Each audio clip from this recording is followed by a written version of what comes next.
Hey guys, welcome back to the revision series. Today the chapter which we are going to do is circles. Now, हम circles के बारे में क्या जानते हैं? Circles is a collection of points equidistant from a given point. That is the center. Now, if I take this point as the center, then these points that are equidistant from this center, this collection of points makes the circle. अब हमें पता है circle ऐसा गोल सा होता है, ठीक है. अब उसके अगर हम आसपास कहीं पे भी कोई लाइन रखते हैं तो लाइन रखेंगे तो उसके भी कुछ होंगे, कुछ केसेस होंगे. तो इसके अंदर 3 पॉसिबल केसेस होते हैं अगर आप लाइन रखते हो किसी भी सर्कल के आसपास. कि अगर आप एक सर्कल रखो, उसके बगल में कहीं पे लाइन रखो, तो this line is not intersecting. Now if this circle is attached with the line, it intersects at one point, so it is called as tangent. Now tangent हमें पता चल गया इससे साफ कि क्या होता है. It is a line that intersects the circle at only one point. Now the secant. What is a secant? Secant is the line that intersects the circle at 2 points. मतलब ये जो सर्कल है, अब इसके बीच में से कहीं से अगर ऐसे लाइन जा रही है, so it is a secant.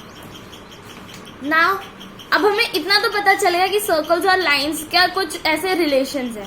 अब अगर हम कोई गिवन सीकेंट हमें दिया हुआ है और बोला है कि अगर आपको ये सीकेंट दी हुई है और आपको एक टैंजेंट ड्रॉ करनी है इसके पैरेलल, तो आप क्या करोगे? वो जो सीकेंट है वो जिस पॉइंट से कर रही है ना, जिस पॉइंट से पास हो रही है, जिन 2 पॉइंट से, उसका आपको क्या करना है, सीधा एक 90 डिग्री एंगल बीच में बना लेना है.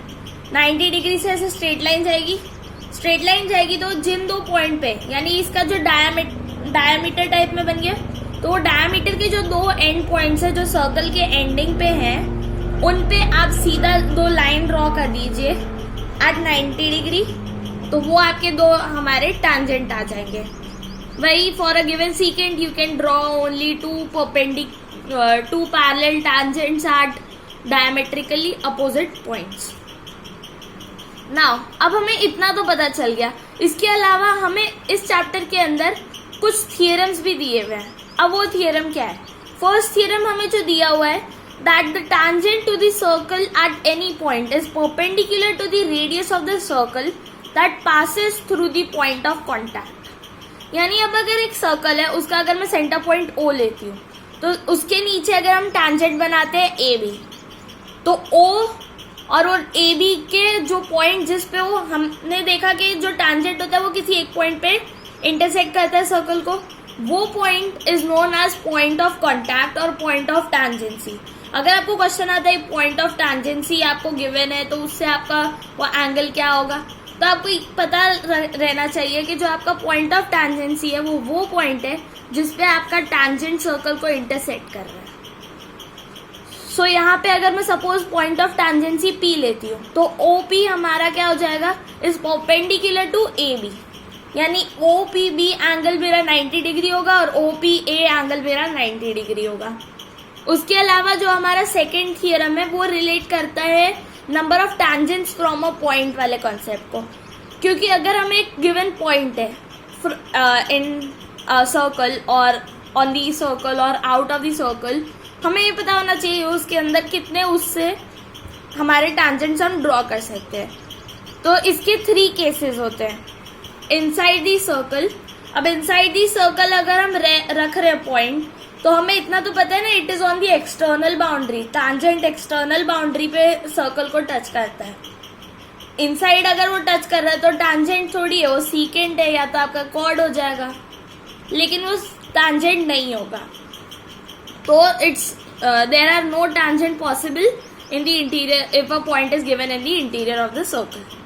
Then on the circle, if on the circle है तो हमें पता है at the external of the circle, external boundary of the circle, only one tangent is possible. मतलब आपको अगर सर्कल है, उसके एक पॉइंट दिया हुआ है, उस सर्कल के अंदर कहीं पे एक पॉइंट दिया हुआ है, वहां से अगर आपको बोला है कि आपको एक टैंजेंट ड्रॉ करनी है, तो आप एक ही कर सकते हो. अगर आप उसको ऐसे करने जाओगे तो वो सीकेंट बन जाएगा, दूसरे वे से करने जाओगे तो भी सीकेंट बन जाएगा. तो एक ही पॉसिबल वे है, तो इसलिए आप एक ही टैंजेंट ड्रॉ कर सकते हो from a given point on the circle. Now on the exterior of the circle, अब अगर आप सर्कल के बाहर कोई पॉइंट है, सर्कल के बाहर कोई पॉइंट है तो उससे आप कितने ड्रॉ कर सकते हो? उससे आप 2 ड्रॉ कर सकते हो। अब पूछोगे उससे 2 क्यों हो सकते हैं? क्योंकि अगर आपका ये सर्कल है, उधर आपने ये पॉइंट रखा हुआ है, तो उससे एक आपने ऐसे पॉसिबिलिटी हो गई। अब आपको दिख रहा है कि एक आप ऐसे भी कर सकते हो, सर्कल के इधर से भी तो जा सकता है ना, तो वो भी तो इंटरसेक्ट कर रहा है, सर्कल को एक ही पॉइंट पे कर रहा है, कोई बीच में से तो जा नहीं रहा है, इधर एक ही पॉइंट पे इंटरसेक्ट कर रहा है, इसलिए आपके इधर 2 पॉसिबल केसेस हो जाते हैं कि आप 2 टैंजेंट बना सकते हो from an external point. Now इसी एक्सटर्नल पॉइंट वाले नंबर ऑफ टैंजेंट से रिलेटेड हमारा सेकेंड थियरम है, that is the two tangents which you draw from the external point, they are equal in length when the tangent is drawn from an external point to the circle। यानी ये जो circle है, इसके यहाँ से अगर आपने कोई एक पॉइंट लिया है, सपोज P, वहां से अगर आपने सर्कल विद सेंटर O के साथ में अगर आपने 2 टैंजेंट ड्रॉ किए, सपोज PA एंड PB, तो उनकी जो लेंथ होगी, और ये लेंथ आप कहाँ से देखते हो? पॉइंट जो आपने एक्सटर्नल पॉइंट लिया है वहां से टू द पॉइंट ऑफ टैंजेंसी और पॉइंट ऑफ कॉन्टैक्ट जो सर्कल के ऊपर कहीं पे होता है, तो वो पॉइंट तक आपका जो आ रहा है that is your length of the tangent. तो वो लेंथ इन दोनों की इक्वल रहती है। वो क्यों रहती है?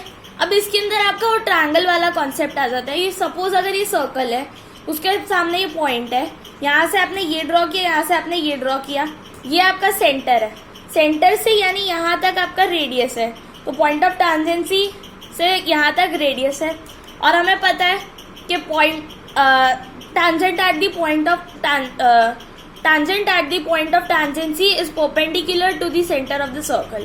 अब अगर ये है तो फिर हमारा जो सर्कल के सेंटर O से ये A तक जो लाइन जा रही है that is perpendicular to PA। अगर परपेंडिकुलर है PA के तो हमारा PAO क्या हो गया? 90 डिग्री। अगर PAO हमारा 90 डिग्री है तो ये PAO ट्रायंगल हमारा राइट एंगल ट्रायंगल है। Similarly for the PBO triangle that is also 90 degree. Same both of these हमारे सामने है, दोनों राइट एंगल ट्रायंगल है, दोनों में 90 डिग्री है।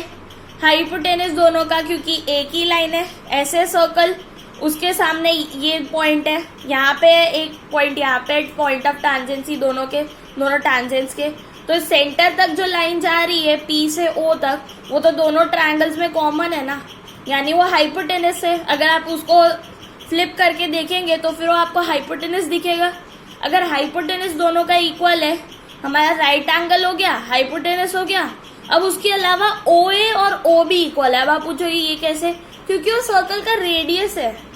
आप O पॉइंट से A पॉइंट तक जा रहे हो, यानी वो सर्कल का रेडियस है, यानी वो डिस्टेंस जिस पे ये जो सर्कल के जो पॉइंट्स है, एक्स्ट्रा कलेक्शन ऑफ पॉइंट्स, ये इक्वी डिस्टेंस जिस पॉइंट से होते हैं ना, वो इक्वी डिस्टेंस जो डिस्टेंस है that is called as the radius of the circle. अब वो रेडियस हो गया, इस वजह से ये दोनों इक्वल हो गए। तो इससे हम RHS कॉन्ग्रेंसी रूल से इसको ये प्रूव कर देते हैं कि जो हमारा PA है that is equal to PB through CPCT, that is corresponding parts of congruent triangles. तो ये आपको कुछ प्रीवियस कॉन्सेप्ट्स भी याद रखने पड़ते हैं जब आप सर्कल्स चैप्टर के ऊपर जाते हो। उसके अलावा सर्कल चैप्टर्स के अंदर आपके कई सारे ऐसे क्वेश्चंस भी आ जाते हैं जो आपका ट्रिग्नोमेट्री को रिलेट कर जाते हैं, तो उस वजह से आपको वो भी पता होना जरूरी है। ये कुछ इंपॉर्टेंट टॉपिक्स थे जो मुझे लगे इस चैप्टर में कवर करने चाहिए। बाकी अगर आपको कुछ लगता है कि अगर मैंने कुछ छोड़ दिया है तो जरूर कमेंट सेक्शन में बताइए। तब तक के लिए बाय बाय, थैंक यू।